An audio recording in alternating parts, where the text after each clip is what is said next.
Hey, what's going on, guys? It's your boy John, aka JonnyMamba, named with respect to this man right here. So, welcome to the channel.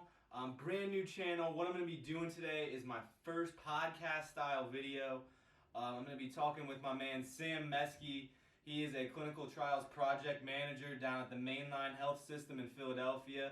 So, we're going to be running around different bunch of questions talking about coronavirus, the antivirals that are being developed, the vaccine, some of the craziness that's going on with the media and some of the narratives they've been pushing. We're going to dispel some of that. We're going to talk about a second wave as well. So a bunch of different topics that we're going to discuss.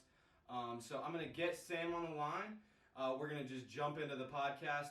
But first, guys, if you haven't already, which I'm brand new, so many haven't, if you could go give me a subscribe down in the box below and like the video, that would be just great. It'd be a great way to support me if you feel compelled to do so. Also, I want to give a quick shout out to my buddy Jeff Mendoza and all those over at Harborview Medical Center.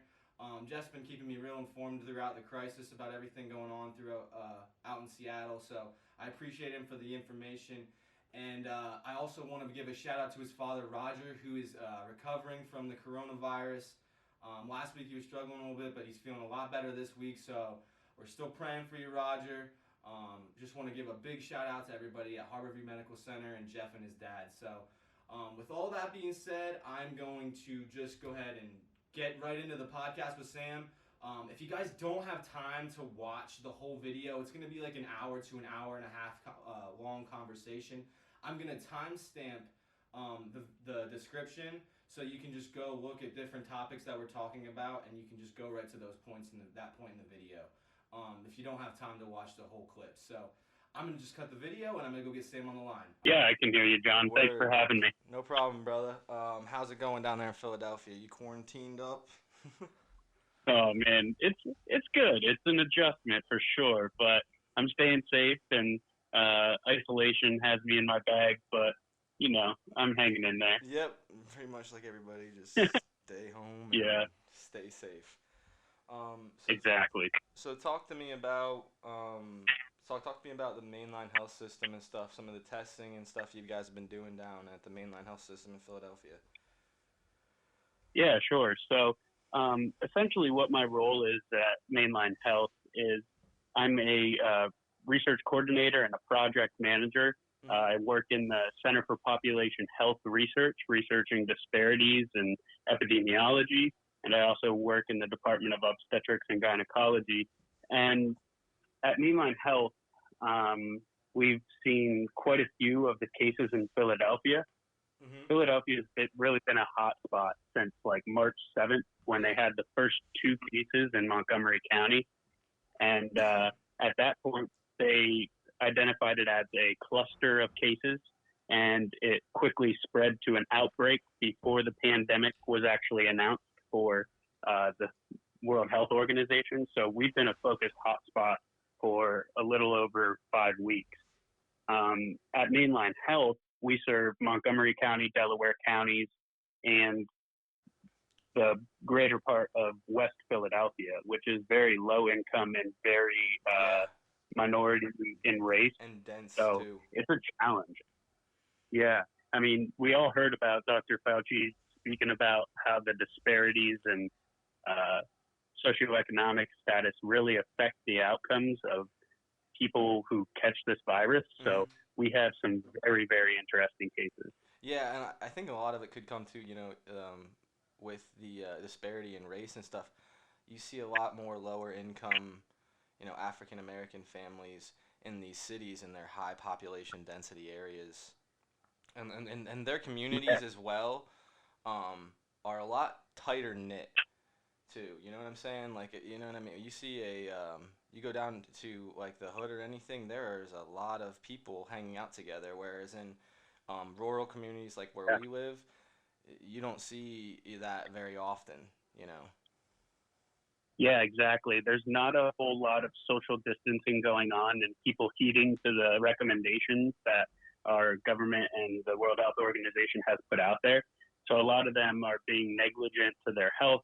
A lot of them, since they're lower income, don't have the same food supply or housing security that many of us do, Yep. and they really have a high prominence of diabetes and of obesity and high blood pressure and all of these underlying conditions that really make the outcome from catching COVID-19 really detrimental to their health and potentially fatal. Yeah.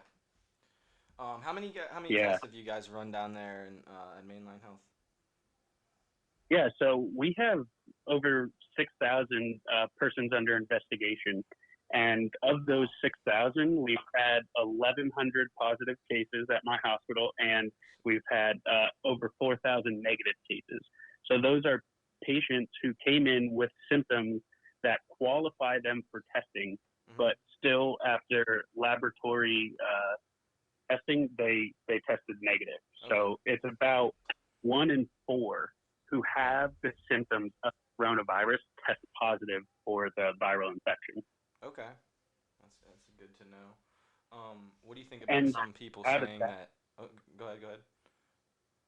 I was going to say that the overall rate, we've admitted over 500 people, but most of them are discharged. So Okay. we've had 190 patients who are currently inpatient, and 70 of those patients are in ICU, and 55 of them are on ventilators. So Okay. that's really sort of adding That's a up really good quickly. breakdown of things. And, the length of stay for a lot of these patients is 5 days or greater. So it's not like when we admit somebody that they're out of the hospital the next day, they're taking the better part of a week to get better and to get discharged. Mhm. And because of the number of cases presenting to our hospital, we have more admissions than we do discharges. So that number is gradually increasing. Okay. That's interesting. That's a very good breakdown of all the numbers. You could be on the coronavirus task force briefing list, bro. they don't give that good of information at the task force briefings. Right? You're not kidding. There's a lot of things that go into these reports that really aren't publicized, and that's some of the problem in the media right now. I know that I calculated the current rate of COVID positive patients who get admitted to the ICU, and it's roughly 6%.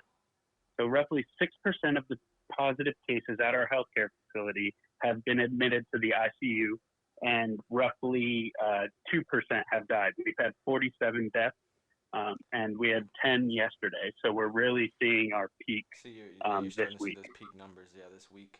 That's what a lot of people have been thinking, Yeah. though. The peak's probably going to be... I've seen some people say that it was Easter. I've seen some people say that it's 9 days. I feel like over the next week, this next week or two, we're definitely going to see our peak.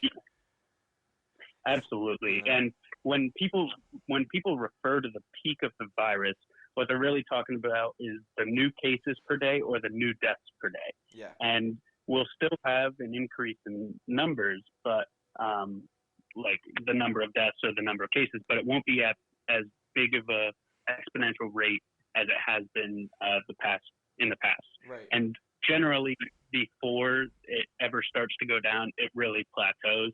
So who knows? We might see over the next 3 to 4 days that we're really sticking around those 10 deaths a day until we start to fall off. Yeah. And every part of the country is going to be different. You in Philadelphia might be, Exactly. That's what it's hard to talk about. Oh, we have a peak as a nation because we're such a big nation. The peak in Washington has probably already occurred. I was talking to Jeff today, and he was saying they're starting to really see a decrease in cases and things like that, and the hospital's starting to slow down, at least in the number of tests that they're running and stuff like that. But but Washington's peak is different than New York's peak, is different than Louisiana's peak, is different than Philadelphia's peak. So Exactly. that's where we have to be very cautious when we people start. Oh, let's start reopening the economy. Well, that it's okay. I mean, I agree. We need to start reopening the economy at some point here in the next month, but we cannot just. Okay, everything's open now. Everything's good because that's right. a pathway to disaster. That's a pathway It to absolutely everything just getting shut back down again because the virus will just ramp back up.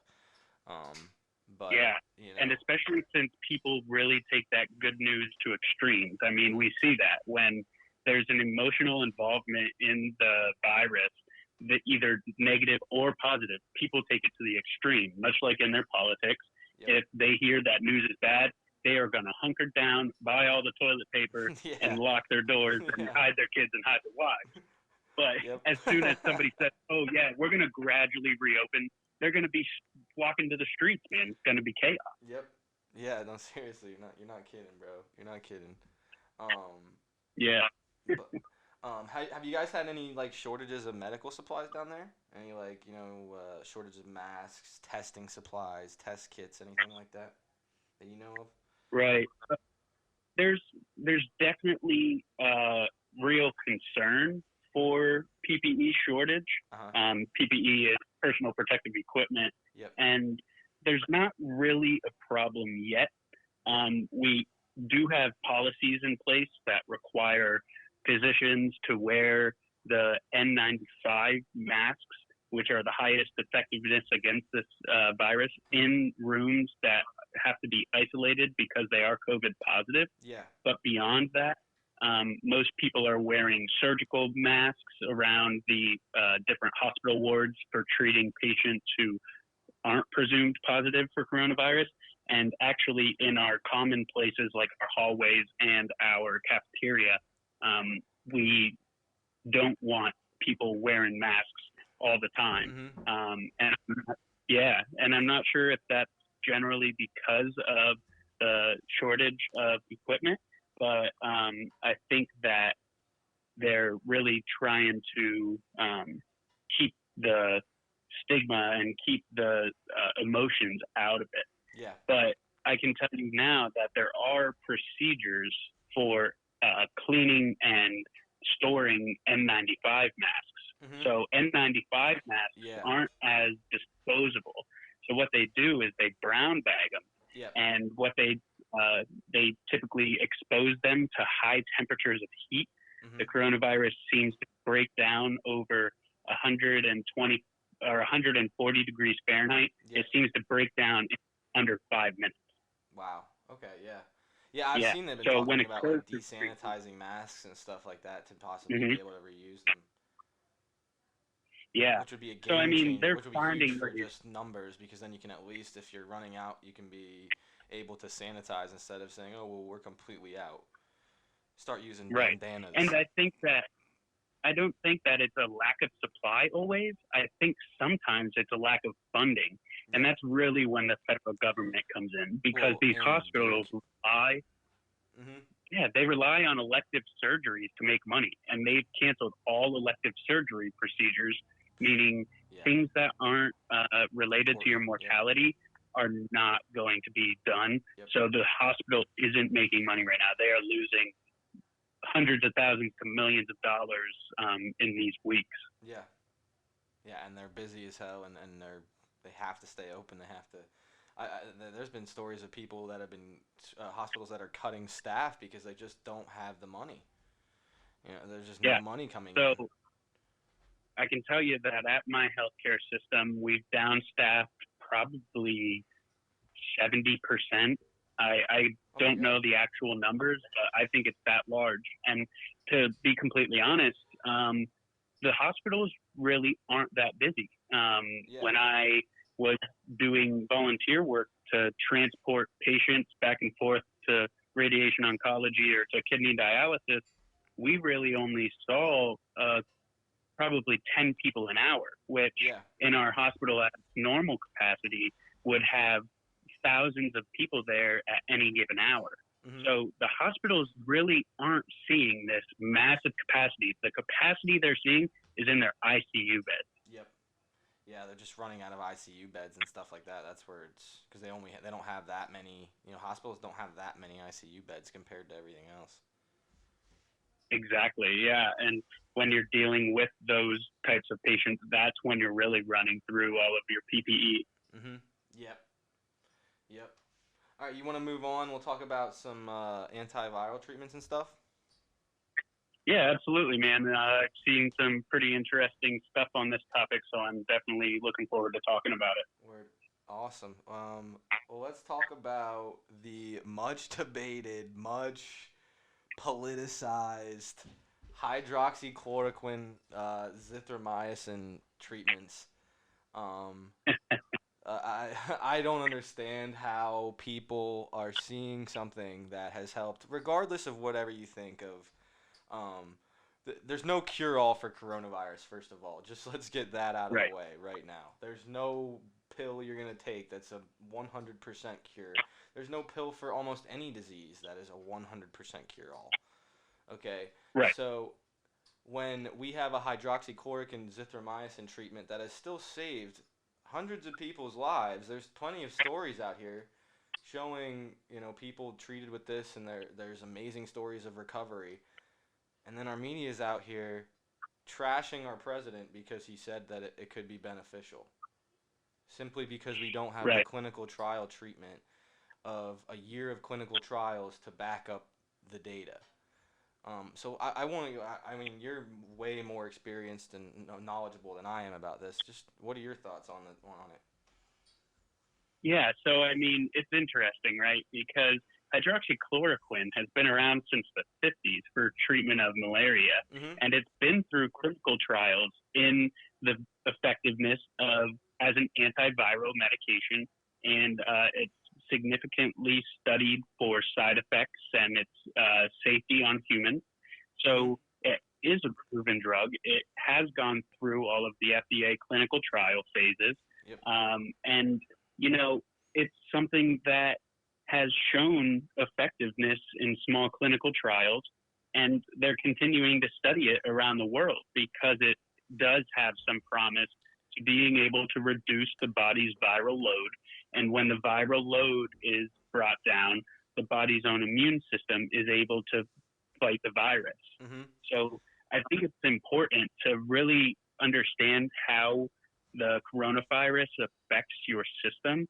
Yep. And essentially, what this respiratory virus does is if you think of your lungs as a sponge, it has all those little holes in it. And those holes are representative of the alveoli in your lungs. Mhm. And when you get things like bronchitis or pneumonia, what happens is those alveoli end up filling. Well, bronchitis is different. Bronchitis is an inflammatory disease, but pneumonia, particularly, is a collection of fluid in these alveoli. So if you think of a sponge and you can squish it and like it expands right back to its normal size Mhm. normally, but Yeah. once you get it wet, what it does is it stiffens up and your lungs aren't able to contract as well, Mhm. and it doesn't allow your alveoli to exchange oxygen between your lungs and your blood vessels. Okay. So essentially, what it does is it puts you into oxidative distress, and your body ends up overheating, and it ends up not functioning as well as it should.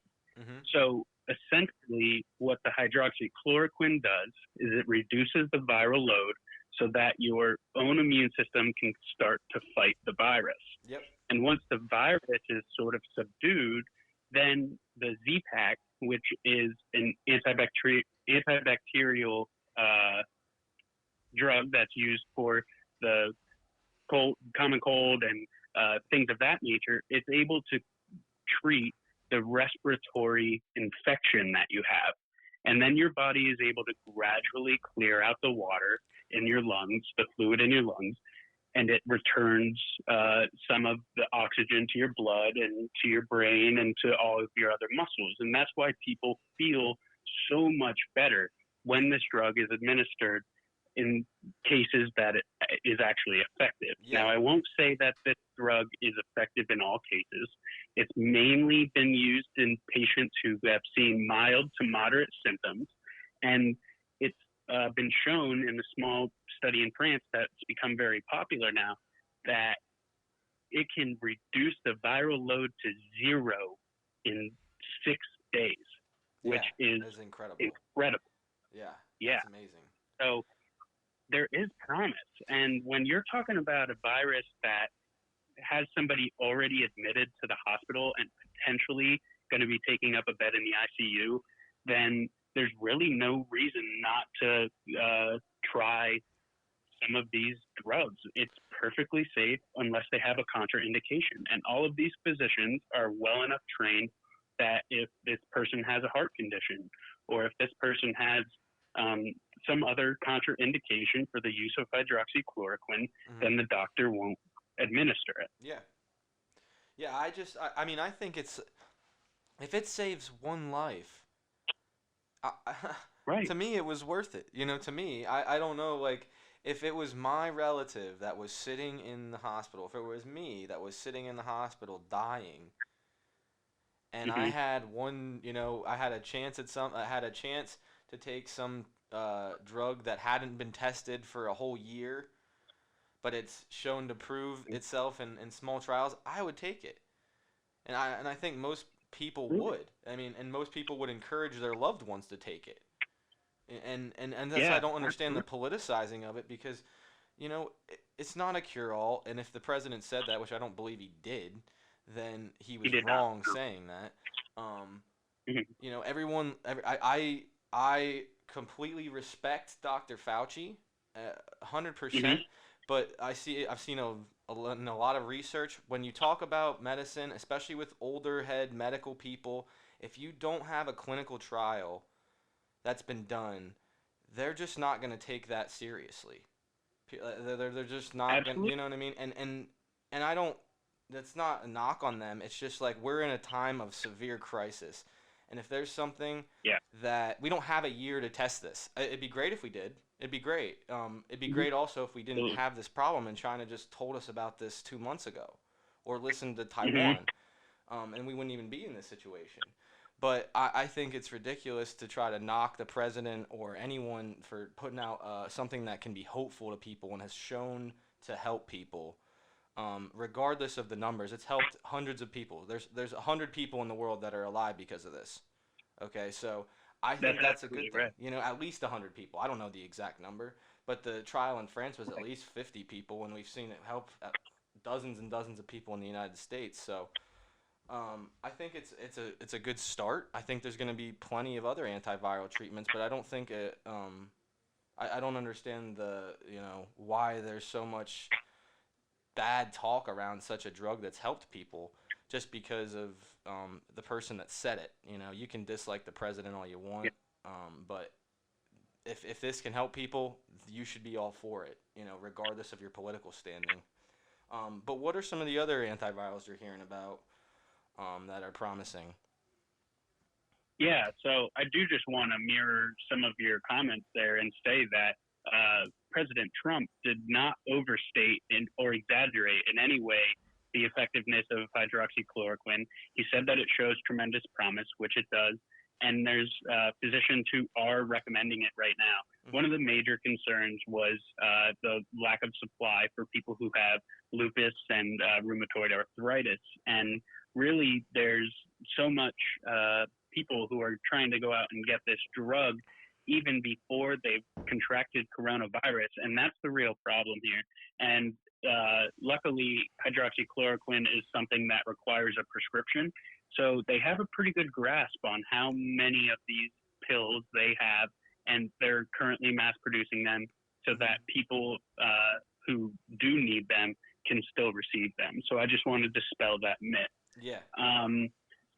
The other drugs that I've really seen take hold is remdesivir, and remdesivir is an antiviral that is actually it's a nucleotide analog. So what it does is it inserts itself into the viral RNA chain.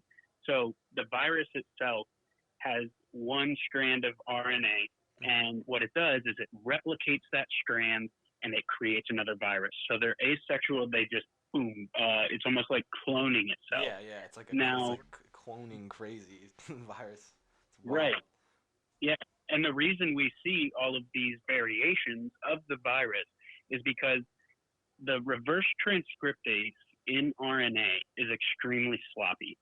And when this virus replicates itself, it actually replicates itself with maybe an extra adenosine on the end or some other analog or piece of DNA. And sometimes it works out bad and the virus that it cloned just dies immediately. Sometimes it actually improves itself, and it creates newer viruses that are constantly changing and mutating. So that's how it works. But it's not because the virus is smart. It's actually because the reverse transcriptase is so sloppy. Mm-hmm.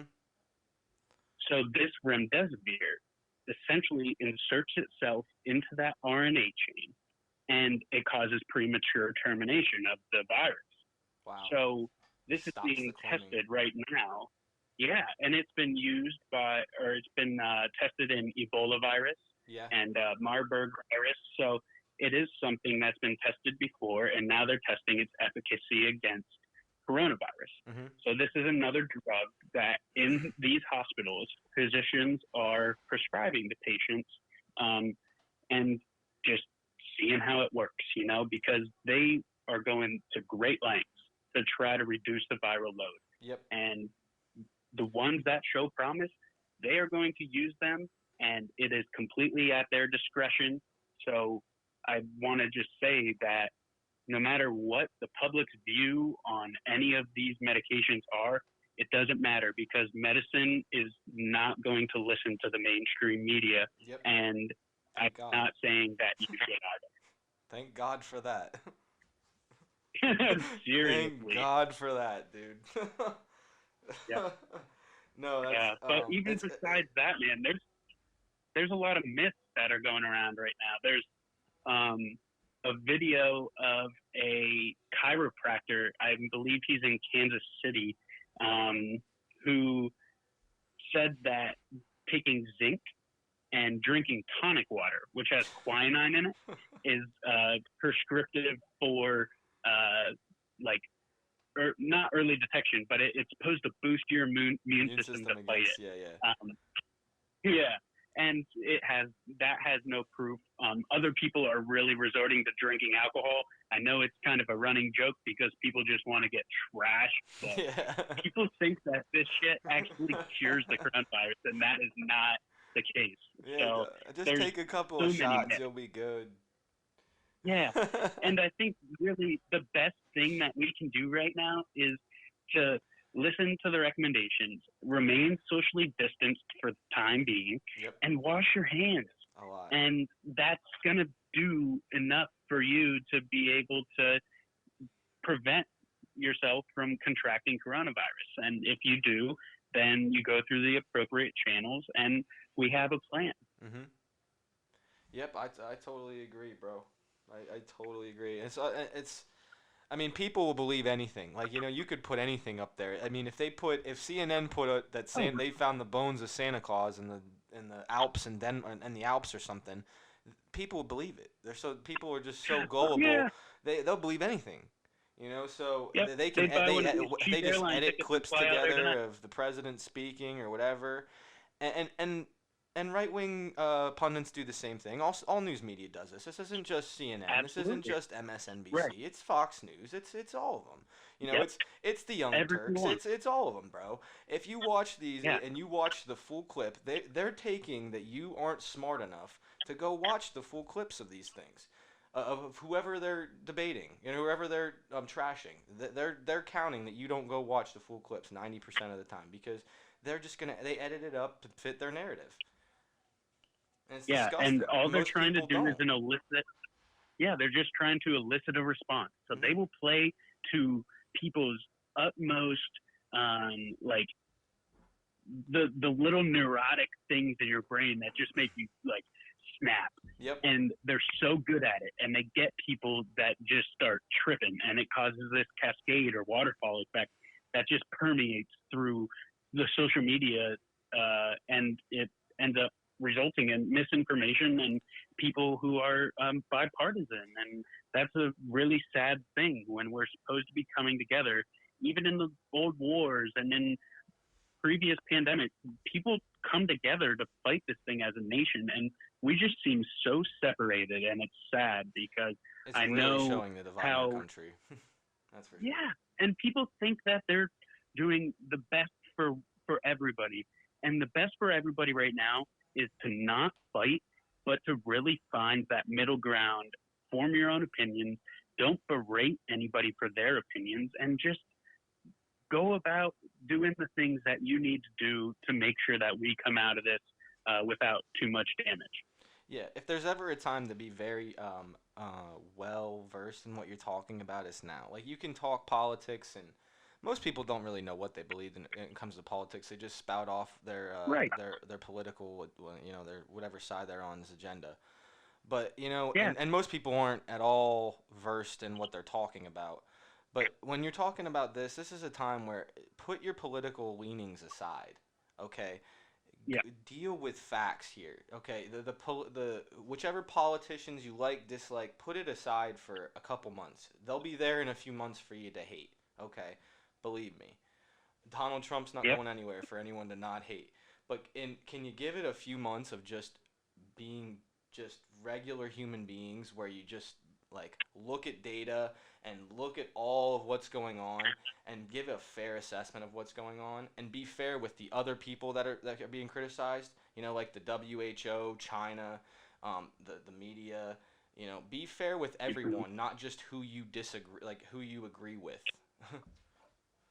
Yeah, and the problem is that, like, quite frankly, there's always an underlying agenda that results in an unconscious bias. Yep. And people don't realize that it's taken such control over their actions and their words that they speak out before thinking. And I caution people to just pause and think about what you're saying and look something up and come back and say, hey, make it very civil. Like, this is what I was seeing. Why do you think this way? And Yep. People just don't know how to debate. Show respect The to debate people. is you're wrong, I'm right. Exactly. There's no respect, no mutual respect. Yep. Yeah, man. It's sad to see where we're at right now in our country with all the bipartisan stuff, all the partisan politics. It's just really ridiculous. Yeah. Let's move on to the vaccine though. Yeah. What are you hearing about vaccine? What are your thoughts on the vaccine? I know we've entered first stages of trials or first stages of clinical testing or whatever we're at. So I mean, it's probably going to be about a year till we see anything. But I've seen I was Yeah. watching the market shows today, bro, all about it. And this I don't know what this girl was on, but she was saying how we might be she was talking about lockdown until there's a vaccination, and I was just like, huh? Oof. I don't know. I feel like me personally, like the vaccination's obviously a big step, but these antiviral treatments I feel like are going to really push us back into being able to be out in society. Because as long as we have Yeah. treatments that we can treat the Mhm. severely ill people, this virus is gonna, there are people that are gonna get sick, but if we have ways to treat the people that get severely ill, then we'll be able to resume our regular day life. It's just like other respiratory diseases. When you look at pneumonia and stuff like that, we have cases, or we have ways to treat severely ill people. We don't stop everything just for that. But if everyone was getting severely ill, then we would have to. And we didn't have a treatment. That's where we're at right now. But if we get that treatment, then I feel like we'll be able to return to somewhat of normalcy. Yeah, and I think that the real telling sign that we can somewhat return to normalcy isn't the vaccine.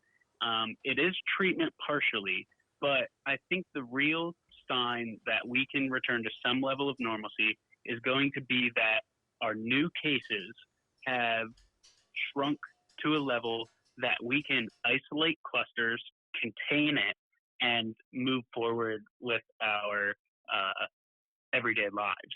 And as soon as we see that the United States new cases is low enough that it can be contained in a relatively quick manner, then we can go about returning to our lives. And all of these cases that are currently active and are in recovery are going to build a level of herd immunity. Mm-hmm. So essentially, they're predicting by the end of August that we should have some level of a return to normalcy because there's going to be enough people infected, there's going to be enough people who have recovered that the strongest immune system, the people with the strongest immune system can really start to return to work. Mm-hmm. And I think it's important to make the business case that if we decided to shut down our economy for much longer than a couple of months, then we are essentially putting ourselves into this crisis that isn't going to be remediated for the next decade. Yeah. And that's a very serious concern that is going to disrupt the way we live normally anyway. Yeah. So it's a weighing the risks and the benefits here.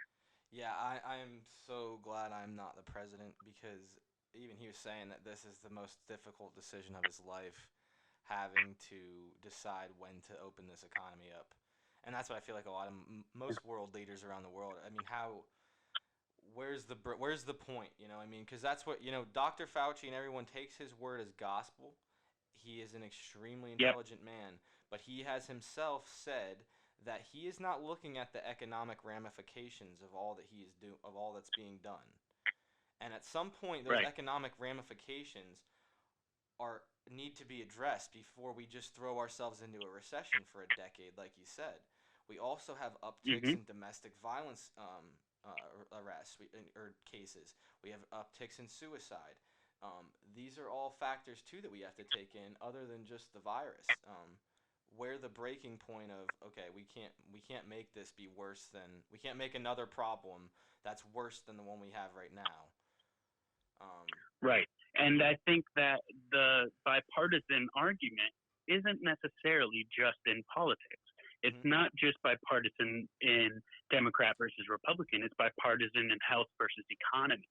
Yep. And there's people who are on two sides of a spectrum that don't see eye to eye and don't understand each other enough to make informed decisions. Yep. And if you're an economist and you're looking at if you're running simulations on how bad the economy is going to get in a given time, you're going to quickly realize that we are on a fast track to putting ourselves into a recession. People are going to lose their houses. People are going to lose their businesses. And that's going to result in people losing their jobs. And I mean, at some level, like, what's the risk of an exposure and what's your risk of a serious case of coronavirus and death? Yep. And what is the influence of an economic recession? How many people are going to be without food? How many people are going to be displaced from their houses? And really, if it becomes millions and millions of people who are suffering as a result of a financial crisis, and we have a couple, like if we have 10,000, 100,000 deaths, whatever it might be, what's the real cut point there? And I think that's the lack of collaboration. I think most people want their way or the highway, and they're not cooperating with each other to make decisions in the best interest of the American people. They're protecting the people who are immunocompromised and old. And don't get me wrong, I don't want to see any of them die or get sick either. But at the same time, it's a democracy here. And if we're going to hurt the lower middle class by breaking all constructs of the economy, then we're going to do way more harm than the coronavirus could ever do to us. Yep, I agree 100%, bro. 100%. That's why I'm saying I'm glad it's not my decision to when to reopen it, man, because that has to be one of the, in any country. I mean, not just ours. I mean, I pray for all world leaders to have some wisdom, because that is an extremely difficult decision. Yeah, and I mean, they're going to have a plan when the return to normalcy is actually executed. Yeah. It's going to have to be a gradual return. Right. And it's going to be the more essential businesses that start to reopen first. Yep. All of the services that people need, and those people will be able to return to work if they are classified as low risk for a serious case of coronavirus. And over the course of a couple of months, some more businesses are going to open, and some more people are going to be let back into work until we are functioning at 100% again. Because I mean, essentially, we shut down 75-80% of our economy, and it's not gonna go right back to 100 right away. I'm not talking about the stock markets. I'm talking about operational capacity. But it's gonna have to go from 25% to 30% to 35 to 40 to 45 to 50, and there's going to be a very defined strategic approach to reopening of essential businesses and then non-essential businesses. Yeah, I totally agree, dude. It's very well said. You ever thought about running for public office? What's that? You ever thought about running for public office? Oh, man, I don't want to be in the public's eye because I'd just get scrutinized and be pissed off that people didn't agree with my way of thinking. Oh, dude, I couldn't do it either. I'd lose my mind. Oh, me too. All right, well, so I'm gonna throw this clip in of Dan Crenshaw. He's talking with Ben Shapiro days after he destroyed Bill Maher's credibility. Just shredded him to pieces on his own show. And Bill Maher just looked like such an idiot. He looked so clueless, just as Dan Crenshaw was just ravaging him on his own show, and there wasn't an audience behind Bill Maher to laugh at his questions and clap for him and stuff. So I'm just gonna throw the clip to Dan Crenshaw, just let him break down the timeline of everything, because it's really important to keep in mind the timeline of how everything occurred. So. Hey guys, quick break in the action. Just want to say, if you're really liking the content, please go down and give me a subscribe down in the box below. Also, if you could like, share, or anything with this video, I would greatly appreciate it. So I'm going to throw it right back into the podcast, and I'll catch you guys in the outro. Now for folks who missed it. Yeah, well, there's a lot to it. And we have to debunk this narrative. Not because it's important to defend the president. It's because it's important to defend the truth here. And it's important to analyze people's decisions in the context of the facts that they have at the time. And over the last week, I've just been trying to lay that out through my podcast, through videos we put out, which the president was very excited about. He shared that video on his own Twitter recently. There's a number of facts that we have to put into context. It's not to say that the administration has done perfectly or that they were perfectly prepared. It's not the argument I'm making. I don't think it's possible to be perfectly prepared in the face of a pandemic like this. I think we're all doing the best that we can. And so one question I ask people is, if you're going to criticize these decisions or the processes that the government has made, where is the fork in the road? Where is the decision point that you think so obviously should have been made differently? You know, and they won't be able to answer that. Actually, they will. There's one case where they'll be able to answer that, which is on January 31st, when President Trump put in pretty draconian measures to restrict travel from China. And now they decry that as ineffective because people still got in. Well, they were U.S. citizens and passport holders, and I point that out to them. And so I asked Bill Maher, are you saying that back then you would have actually said no U.S. citizens could be repatriated? Is that your argument? I mean, I hope not, because that would be pretty heartless to our own citizens. And so, but we also know that on that same day, Nancy Pelosi, and nobody knows this, but on that same day, Nancy Pelosi proposed the No Ban Act. The No Ban Act, what would that do? It would actually prevent President Trump from taking on those kind of measures that he did to restrict travel. So we know for a fact that a Biden administration or if Pelosi was in charge, they would not have done that travel restriction. That's a pretty big deal, and they're trying to downplay that in the media a lot, but it's a huge deal. They also talk about the lost month of February. Now, this is an easy talking point because there was no big, grand action like a travel restriction or 15 days to slow the spread that happened in March. There wasn't some big action that took place in February. But the question then, is that all that surprising? Because the reality is we didn't have hardly any cases. By March 2nd, we only had 102 cases in the United States. The pandemic hadn't really taken off in Italy or Spain yet, and they wouldn't lock down until mid-March. Let's not forget that. So context is important here. Also, it's just not true that we weren't doing anything in February. I mean, this was when public-private partnerships were occurring to get vaccines done, to get testing done. Now, none of it happened as fast as we would like, and in hindsight, there's plenty of things we could have done differently, like not have stringent FDA regulations during a pandemic. But those regulations had long been in place, and they did prevent the private sector from creating tests faster.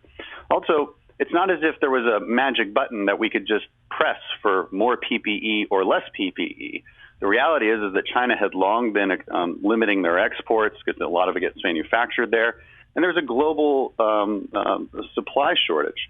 So again, it's not making excuses, but it is explaining to people why things are the way they are, and to lay blame at just President Trump's feet and to say his blood on his hands is so over-the-top absurd and flies in the face of... All right, dude, Dan Crenshaw here just dropping knowledge like crazy. That dude's so well-spoken. I really like how he just laid out a timeline like that and just broke everything down. He just disproved a lot of myths because realistically, like, Nancy Pelosi and Joe Biden are out here talking and trying to discredit President Trump when Joe Biden was calling, and all the members of the Democratic leadership were calling President Trump racist for enacting a travel ban. It's really just utterly ridiculous. Yeah, it really was. And, I think it speaks to Dan's character as a Navy SEAL and his calmness. And what we didn't see in that video was his explanation that calm breeds calm. And, we need to be able to debate on grounds that are well-spoken, well thought out, and very courteous to the other person, respectful. I found it really amazing how he's able to lay everything out in the series so that it can make sense from a chronological perspective.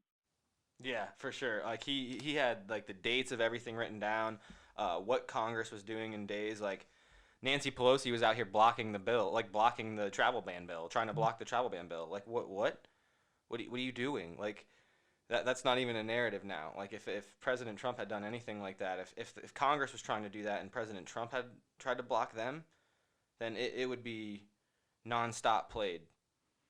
Like it would Right, be nonstop absolutely. news. It's ridiculous. So I think we need to just get past the false narrative of like, oh, the president has blood on his hands and all this stuff. Like he could have stopped this. Like no, China could have stopped this. First of all, do I think that we could have been more prepared with testing and everything? Absolutely. And like Dan said in the beginning of that, he said it's not as important to protect the president, it's important to protect the truth. It's Right. not like we're out here trying to say, oh, President Trump's done 100%, everything right, because I mean he hasn't, and who could? It's something that's we haven't seen in 100 years since the Spanish flu, and this is a lot different circumstance. So I don't know. And like, I mean, go ahead. it speaks to, like, I really like his comment that the one thing that we really could have done better was not have as stringent FDA regulatory laws in the face of a pandemic. The reason that we didn't have testing earlier, better testing, was because these institutions were essentially blocked by regulatory codes to not be able to develop these tests appropriately. And he also speaks to the point that the month of February was essentially a data capture. Like, Yeah, the exactly. country and the world had no idea really what was going on. We only had what was coming out of China, and we essentially already found out that we can't trust what's coming out of China. So 100%. I don't know if anybody's done research on their own, but it can take time to develop. And in February, they were informing all the decisions that would come in March when the cases actually started to hit the United States. Well, yeah, and exactly, and in the interview with Bill Maher, where he just annihilated Bill Maher, like Bill Maher has gotta be. He looked like such an idiot, dude. His face, He like does. at such parts in that, was literally priceless. And Dan Crenshaw's just like elegantly out here just trashing him, just on his own show. Like, I felt bad for the guy. I almost felt a little bit bad for him. But he said, on that, he said that up till March 2nd, we had like 100 cases. 100 cases. So all these people in the media are saying, well, why didn't we shut everything down in February? So you're saying we should have shut our country down, which we've never done before, when we had less than 100 cases of something and we didn't have all this information. There's no one at that point in time that would make that argument as feasible. Okay, there's no way. With the economic destruction that we are seeing because of our country being shut down, we were trying to prolong that. And if we didn't have to do it, then we didn't have to. But we ended up needing to. It got bad enough. You know what I mean? But it's like, to say that we should have just locked it down in February. That's so easy to say now. But in February, it was just not even a thought. Right. And I mean, you can't misconstrue Donald Trump's optimism as a lack of understanding or intellect. He was essentially following the lead of the health advisors that he had on his task force. And when they make statements, he listens. I mean, it's not like this guy is out here pretending like he's the world's leading scientist in coronavirus. He's taking suggestions. He has a team built around him, and he doesn't act on his sole understanding of what everything means. That's the whole point of an administration. Yeah, even Dr. Fauci said that every time he's gone to Trump with travel restrictions, setting the 15-day to stop the spread and then making it 30, every single time, even when Trump said, which was stupid, about opening up at Easter, and then they had another 30 days. He listened. That was optimistic, but he was wrong, and he listened. That I can't fault our president that much for trying to give people optimism in a time like this, but he still is listening to all the experts. That's the point of everything, So I really appreciate someone like Dan Crenshaw, though, going out and just being staying above the belt and just being really elegant and well spoken about their ideas, and not trying to attack people based on anything like race or anything like that.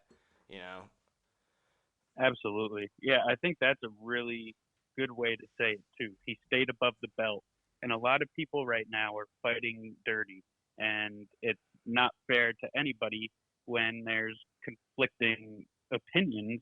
We all have opinions, and it's not right to be at each other's throat and pointing fingers and passing blame. What essentially Donald Trump and Dan Crenshaw are trying to get at are that there is a lot of hypocrisy going on in America right now. Like, people are blaming Donald Trump essentially for things that they've already committed themselves. Yep. So it's not like it's an unseen thing, but the media decides to portray it as if the government is the bad guy. 100%, bro. So I just want to encourage everybody out there to go watch the full videos of of every clip that I have. I'll have them linked in the description below. But go watch Ben Shapiro and Dan Crenshaw talk about his interview with Bill Maher. Go watch the Bill Maher interview. Go watch Dan Crenshaw's podcast and also Ben Shapiro's podcast. They're all great listens. With that, I'm going to throw it into our next clip, which is this Chinese, I'm going to put quotations around it, journalist. She's like state-sponsored, so she's asking President Trump a few questions, so I'm going to throw it into that clip. Only last week, there were multiple flights coming from China full of medical supplies. Yes. Companies like Huawei and Alibaba has been donating to the United States People like I know very well. 1.5 million N95 masks, and also a lot of medical gloves and much more medical supplies. Sounds like a statement more than a question. And Chinese Ambassador Cui Tiankai last night wrote an op-ed on New York Times calling to cooperation with the United States. So are you personally working directly with China? We just signed a trade deal. So fighting with the It's virus. the biggest deal probably ever made. And I hope they're going to honor that trade deal. If they don't honor the trade deal, then I'll tell you a different answer. But I think they will. They're going to spend billions of dollars for agriculture. They're going to spend billions of dollars for many different things. Whereas Well, China medical never spent supplies. money in our country. We spent money. We had a deficit, a trade deficit with China for years of $500 billion, $400 billion. We had the biggest trade deficits in the history of the world with China. Now China's going to spend a lot, has agreed to spend 250 billion, many billions of dollars in our country, much of it going to farmers and manufacturers. So I'll let you know. I mean, I hope they're going to honor the deal. We'll find with out. China, are you cooperating with I don't China? know. Who are you working for? China? You work No, for I'm China or are working you with a for Hong newspaper? Kong. Who are you with? Hong Kong Phoenix TV. Who owns that? China? It's Is it owned by based in China? Hong Kong. No, is it owned by the state?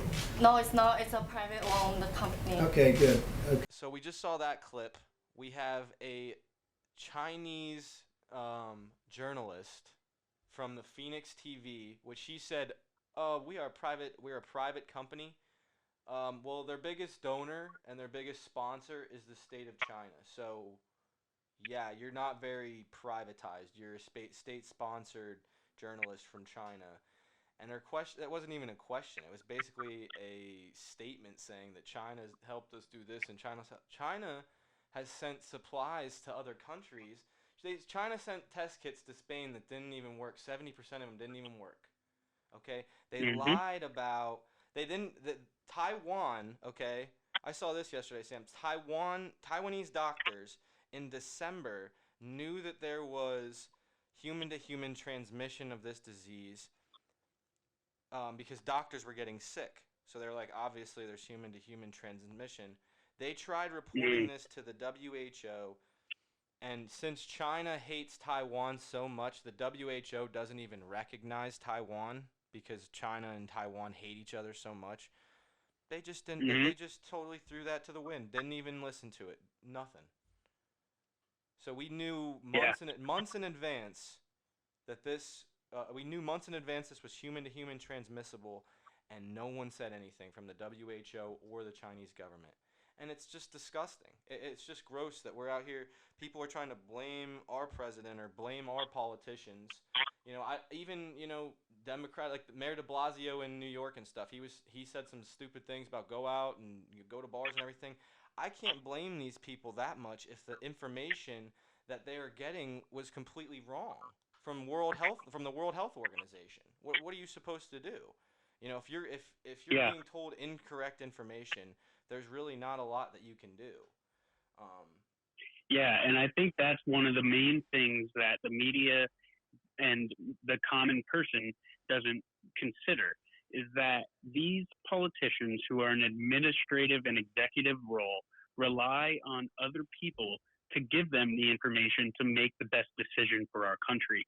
And essentially, these reports have been ever developing, and the policies and regulations that are enforced as a result are following the news and the reports. Yep. So you can't get ahead of it if the information that you have isn't there. I don't know how people presume that we shut down the entire economy and the coronavirus never became a very big thing. Like, people would have been in an uprising no matter what. So, I mean, it's a lose-lose here. It's a double-edged sword. And the World Health Organization, people need to realize that the United States funds nearly half of the World Health Organization's annual funds. Yes. Yeah. And China funds 0.2% annually. Yeah. They don't fund nothing. It amazes me that they're in China's pocket. Yeah. It amazes And me that I don't China get it just either. tells them And whatever they want to do, whatever we want to do, China's just, they listen to China. It's unbelievable. And I'm sure it's some level of corruption. It's hard to trust a communist government. And who knows, maybe some of those board members of the World Health Organization hold a position on a rich Chinese business board, and they're getting paid hundreds of thousands of dollars Yeah, who knows? to Or their kids sit or something. there, Who and knows? that's their compensation, and it's a loophole. Yep. Well, I mean, it's just when you look at communist authoritarian governments, if you look Hmm. back through history, they haven't been the most honest. Yeah. If you want to look back through history, let's look at Chernobyl. How did Chernobyl happen? It happened simply because the Russian government, I mean, not simply, but it happened because the Russian government didn't have the proper precautions in place, and they didn't even tell the scientists that were operating these major nuclear power plants that they could literally blow up a nuclear reactor by doing these 4 or 5 steps that they did during a test run. And then they didn't have the proper containment methods around their nuclear reactors, which they just lied to everybody and told everyone that they did. Okay, we have a very similar situation here where a communist authoritarian government in China, not Russia this time, lied to everyone in the world about a virus that they knew was spreading person to person. They knew this for over a month and a half. Yep. If this happened in any other first world country in the world, it would have been contained, 100%. And it just didn't happen simply because they just lied to everybody for no reason. And then they're out here saying that only 80,000 people got infected and 3,000 died. What a ridiculous number. What a ridiculous number. For anyone that doesn't know, the population of New York City is 8.6 million. The population of Wuhan, China is over 11 million people. Okay, so there's more people in Wuhan, China than there is in New York City. And this was the epicenter in the start of the virus, supposedly. And you're telling me that you only had 80,000 people infected when we've had over 100 and whatever it is in New York. I think there's over 150. 195,000 cases in New York City with another 65,000 in New Jersey. And China's out here saying that there was only 80,000 in their whole country where it started, in the city that it started, which has 2 million more people in it. I mean, if you believe these numbers, you're just naive, honestly. And I'm sorry if that's too blunt for you, but that's the truth. Yeah, it begins with negligence, and the Chinese government didn't have proper precautions in place. They ignored all the warning signs, so that was the second step. It started with negligence and allowing physicians to contract this virus and then shut them down in their reporting to the world of what it really was.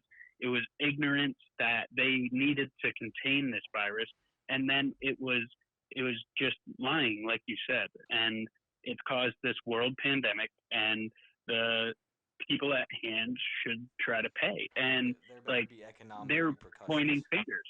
There better be and they're pointing economic fingers. repercussions is all I'm saying. I don't know what the answer is to what to do to China. I obviously don't want a military conflict because that doesn't help anyone. But there needs to be some major economic, some sanctions or something put on them. I don't know what the answer is, but they need to pay back a lot of the world. Look at Spain and Italy; they're absolutely ravaged right now because of just lies, just straight up lies that should just never happen with a first world country.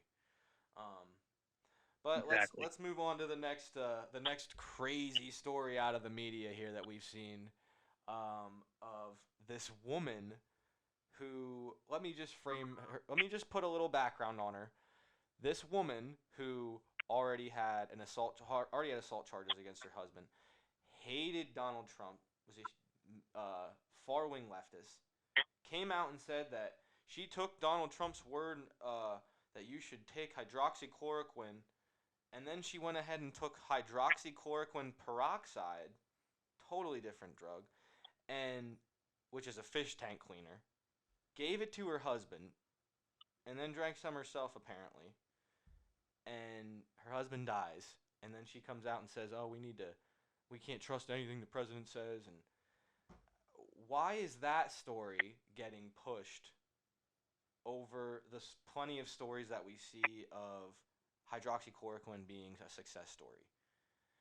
It boggles my mind. It's really sad, the state of our media, that we're gonna push a story like that because we hate a certain politician instead of the Yeah, stories of people that really are surviving because of the actual drug that he actually prescribed.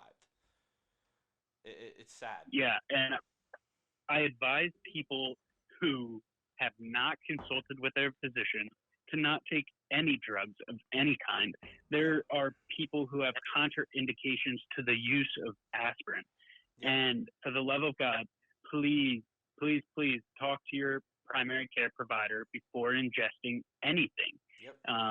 There's people who really don't think before they act. And I mean, this clip shows that there are people who have complete ignorance for the things that people say. They won't look into the drug itself. They'll self-medicate on something that is not meant for ingestion by humans, and it results negatively. Yep. But for it to become a news story that President Donald Trump had a hand in this man's death is simply asinine. It's a joke.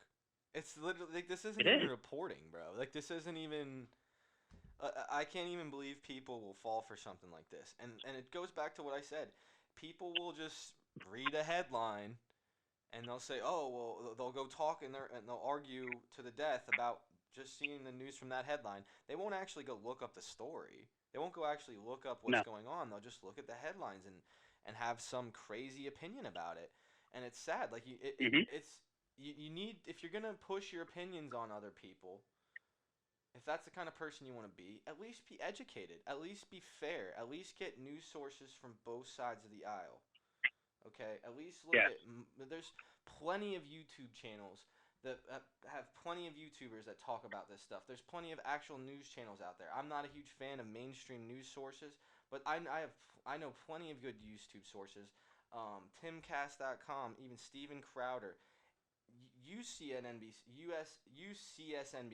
and MSNBC, sorry, and CNN and all those. It's good to get a broad spectrum of sources, but don't sit there and use one source to make your argument on everything. Okay, it's just it's asinine, because every one of those people, the YouTubers, everybody has a political side that they lean to. You know, everyone has an agenda that they're leaning to, especially on mainstream media sources, obviously. But even small YouTubers have their political bias. So use multiple, go look at multiple videos from multiple different people and get a wide spectrum of like opinions on the topic, besides just looking at one and saying that's fact. Yeah. That's and essentially, I think what it is people think people are grandiose. People generally think that they're better than the next guy, and that's human nature, and that's all fine. But to be honest, when you go about that ignorantly and arrogantly, you just end up making a fool out of yourself.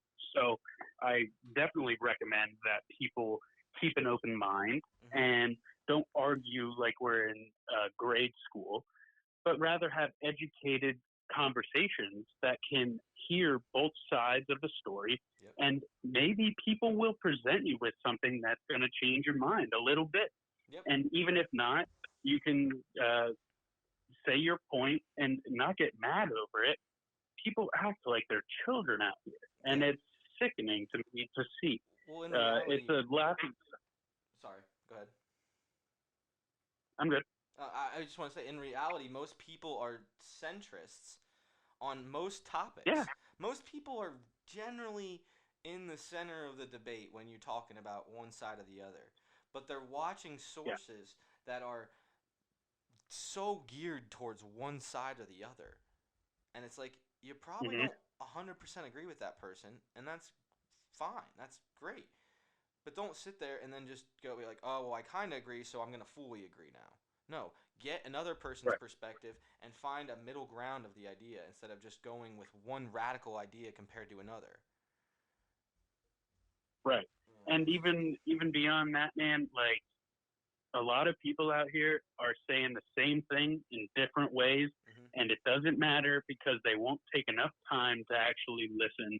They'll essentially attack a person and try to use their social media muscles to really flex on people, and it's not the way that we were meant to do things. If you want to have a conversation, then have it like you would in person, and don't hide behind your screen, and don't put out vulgarities and call people names. Like you're acting childish, and you need to really take a break from your social media because apparently it's been affecting your mental state. Yep. 100% agree, bro. All right. Well, my last clip I'm going to show, I think, is I got to put the clip of the pastor curing everybody in here, bro. I have to, because it is just hilarious. my favorite thing that I've seen in this whole pandemic crisis, other than the Tiger King, of course, which you need to go see. But, I man, do. I'm going to just roll this one. Hold on a second. We'll exercise judgment right now. Because we have... In the name of Jesus. Oh, thank you, Jesus. Standing in the office of the prophet of God, I execute judgment on you, COVID-19. Oh, Ramash. I execute judgment on you, Satan, you destroyer, you killer. You get out, we break your power, you get off this nation. I demand judgment on you. I demand a vaccination to come immediately. Yes. I call you done. I call you gone.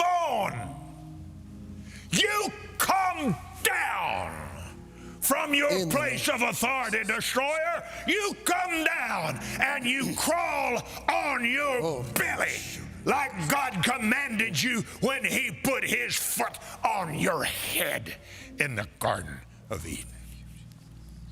You will destroy through COVID-19. No more. No more. No more. No more. Is finished. Finished. It is over. And the United States of America is healed and well again, saith the mighty Hallelujah. Spirit Glory. of peace, who is also the Prince of War. That guy is a treat. I demand a vaccination. Do you now? Oh, dude. Yep. Do you now? I bet you scientists just love that guy. I bet you. I just want to say, dude. I wish they had a clip of Dr. Fauci sitting there, just watching it with Trump. Trump would love that guy.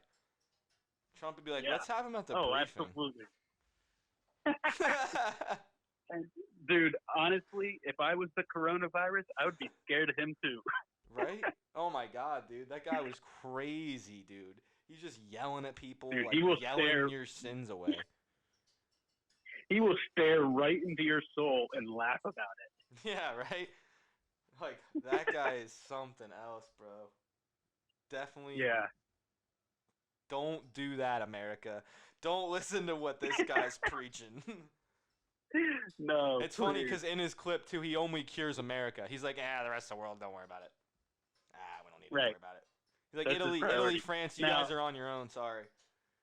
You're like, toast. What?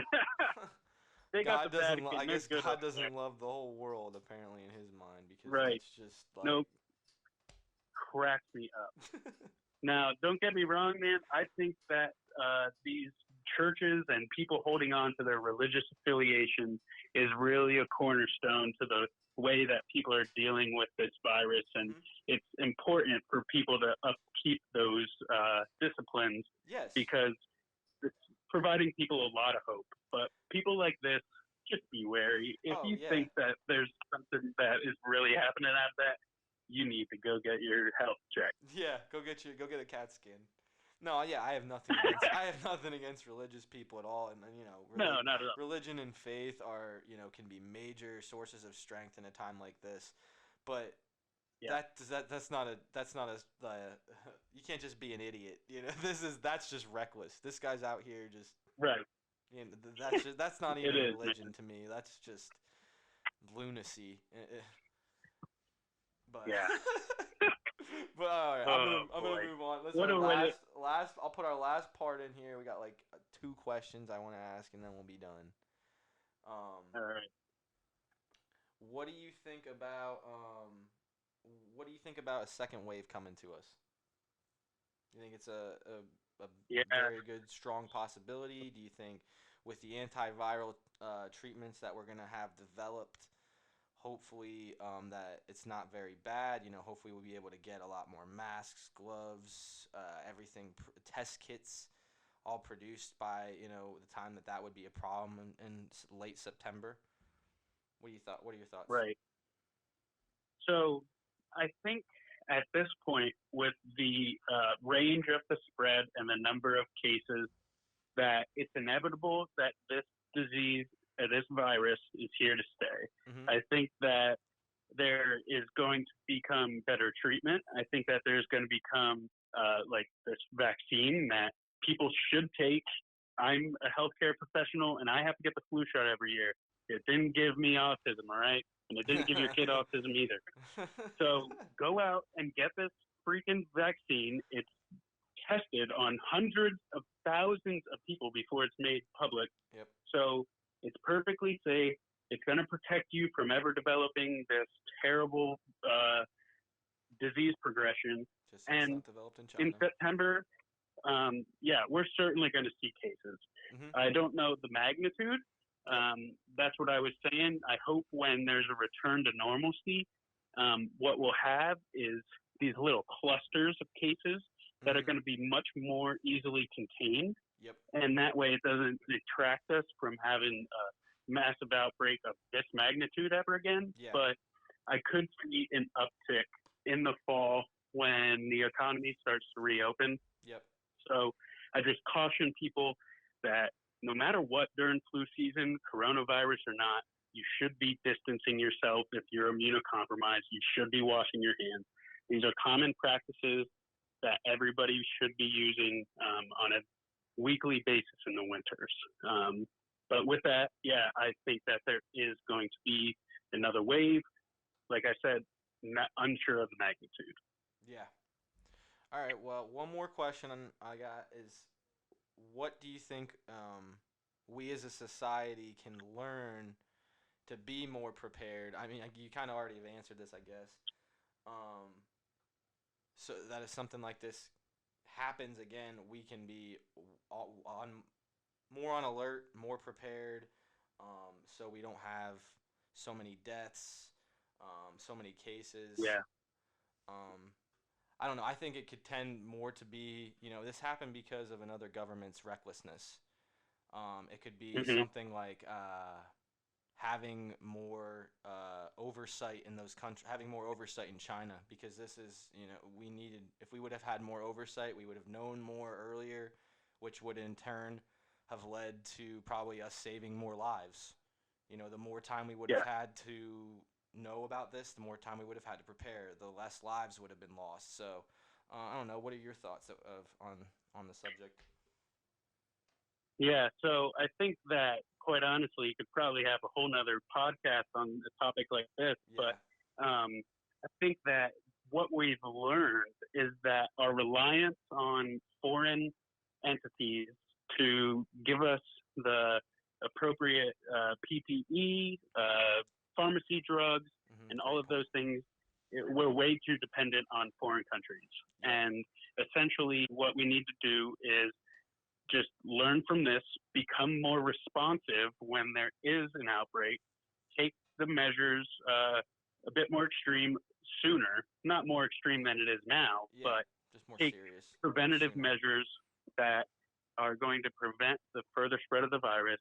We need to have American jobs who are producing these equipments so that we're not relying on China to produce masks when they're the first ones going through the virus again. Yep. And a lot of their equipment was faulty anyways that they were sending out to people. Right. You know, Yeah. So I there's mean, that we just too. need to learn to be. More Yeah, we need to learn to self-dependent. be self-dependent. Yep. Mhm. I agree, dude. And a lot of this social and the world's returning to normal in the workplace, I feel like is going to be a majorly different. I feel like you're going to see a lot more social distancing. I don't feel like in offices you'll probably see people be farther apart. If you're sick, you will not probably come to work. Like there's not going to be, Yep. oh, you're sick, you're working through it. No, go home. Like you're going to see a lot more of that. A lot more of Mhm. just the hand washing and the cleanliness. People being a lot more, just responsible of themselves. I feel like, and even Yeah. even Dr. Fauci was talking about, you'll start to see things like handshakes go down a lot less too. People aren't going to be shaking hands as much. I bet you the populations of some of these big cities is going to go down a good bit. I Yep. couldn't speculate as to how much, but if I wouldn't be surprised to see a good bit of people leave New York City after this. Wouldn't surprise Oh me. yeah. So, yeah, those are just some things that we can that I think that we can do to be more prepared for at least the second wave, or if something like this ever happens again. Hopefully, we won't ever see anything like this again in our lifetime, because I am so over being in my house for the second month in a row. Bro, me too. I'm just so over it, man. So I want to get out on the golf course. I want to go out and do some stuff. Preach. Go to the casinos. I miss sports so much. Yeah. But, And I hope that people really do find that return to normalcy comes easy to them, that we celebrate the moments that we have, take opportunities Yep. to really get out and to do the things that you enjoy, because you never know if you're going to be locked at home for months on end. yeah, So don't take advantage. things for granted. Exactly. I think that's a big lesson. No, but I totally agree, Sam. I really appreciate you coming on here and talking to me, bro. Spreading all your wisdom. I learned a lot myself personally. I hope everyone that's listening to this can learn a lot from him, and can show him some love in the comment section, or just by sharing the video. I really appreciate it, Sam. We are gonna do another podcast, I think, style video, probably talking about stocks and stuff like that coming up in the next week, guys. So stay tuned for that. With that, I will say goodbye, Sam. If you have anything to say, go for it. The floor is yours. Yeah, John, I just really appreciate you having me onto the channel tonight. It's been a great pleasure to be able to express my internal frustrations and my recommendations, and I hope that your listeners have found some value in what I had to say. Oh, for sure, bro. I am for sure they have, because I know I have, and I probably am more researched than a good bit of people, and I still learned a lot from what you were saying. So I really appreciate it. Hey guys, that's the podcast. I just want to give a big shout out to my buddy Sam for coming on the podcast. Awesome conversation, great content. I learned a lot from him. I hope you guys all did. Show some love for him down in the comment section. Also, if you thought we missed some stuff or got some stuff wrong, say it down in the comment section. I have no problem taking criticism. I want to learn. We're completely unbiased. So anything you guys have to say, leave it down in the comment section. If you haven't subscribed and you made it this far, please go leave a subscribe down in the box below and a like. Me and Sam also are probably going to be doing a top 10 stocks video. If you're into buying stocks or anything, or you're wondering, it's a great time to buy stocks and you have a little bit extra money in this time, but you don't know what to do. Me and Sam are going to be putting up probably another video in the next week or so about best stocks to buy. And also I'm going to be having a big top 100 sports moments 4-part podcast series that I'm going to be releasing here in the next month or so. I'm going to start shooting it. So keep your eyes out for that. With all that being said, guys, I will catch you all in the next one. Love y'all.